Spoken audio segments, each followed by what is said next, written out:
So a few people have asked me what's new about Battlefield Hardline, and is there anything really new here, or is this just a rehash of previous games? Is this just like Battlefield 4.5 really? So I've played all the game modes, I've spent a good time with the game and the campaign and everything, so I thought I'd do a video kind of going over what's new and what you can expect if you pick this up. So we'll begin with the campaign. And as far as story mode goes, you know, each chapter plays out sort of like an episode of a TV crime drama. And a lot of games will just throw you into shooting galleries where you're just running through, killing wave after wave of enemies. And so a lot of people don't like first-person shooter campaigns because it's just mindless killing, and a lot of people don't even know why they're doing it.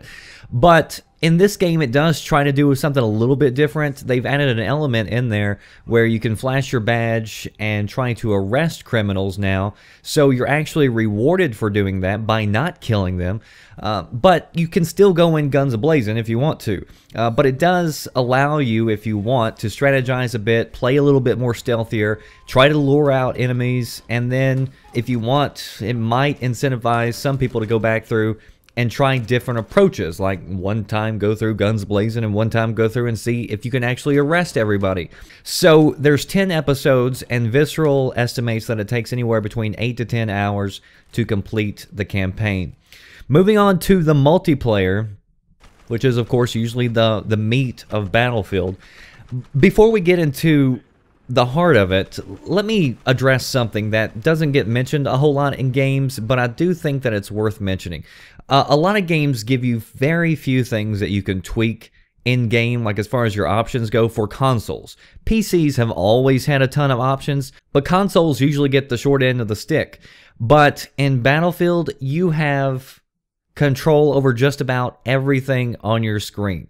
And so this is one thing that they definitely got right, was allowing you to choose the options for just about everything. So it's nothing earth-shattering, but it is a little something that I appreciate, and I thought it was worth mentioning.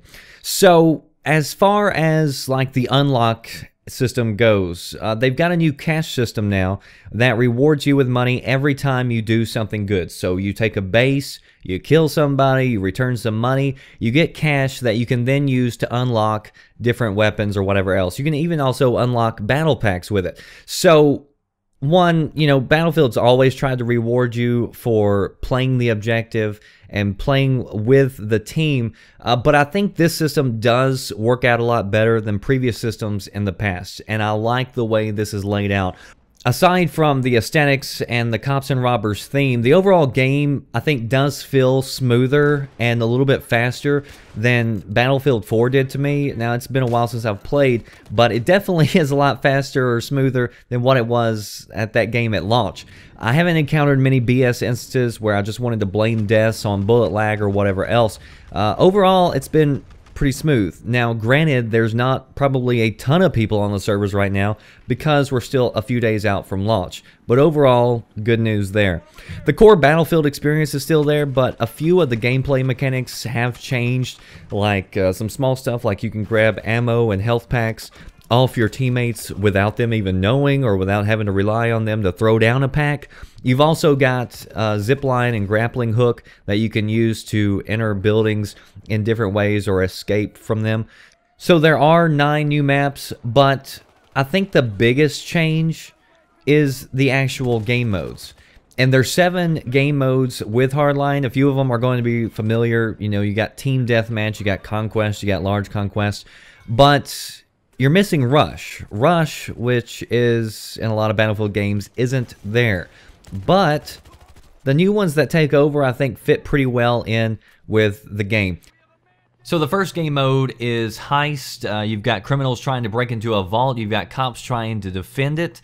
This was one of the game modes that was in the beta. There's usually multiple ways that the criminals can break in, and once in, you have to get the bags of money to the different extraction points. So already I've seen some pretty intense escape routes. I've also seen some pretty intense ways of defending it right at the last minute when somebody was about to capture the bags. So it's a nice little tug of war, and I think the game mode fits well into this theme. Blood Money is the next game mode, and here you've got a vault placed out usually near the middle of a map, and both teams are trying to extract money from the vault and then get it back to their base. After so much money is collected, the game's over, but grabbing money from the vault is usually pretty slow. Like, you can sit there for a while and take a lot of money, but the longer you sit there, the more vulnerable you are, because the enemy team's going to show up eventually to try to get some money out of it as well. So the longer you stay, the higher the risk, but the higher the risk usually, the higher the reward.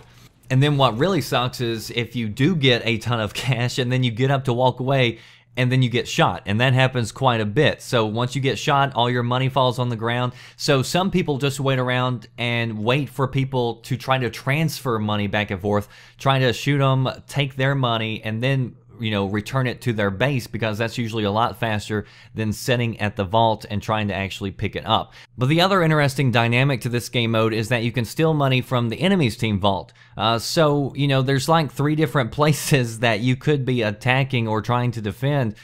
So it makes for some interesting gameplay, and definitely this is one of my favorites so far. Another new game mode is Hotwire. Hotwire is kind of like mobile conquest is the way I would describe it. You know, conquest, you've got different points on the map that you have to control, but in this game mode, the cars are the control points, and in order to capture them, you actually have to drive and maintain a high rate of speed. So it's kind of like the movie speed.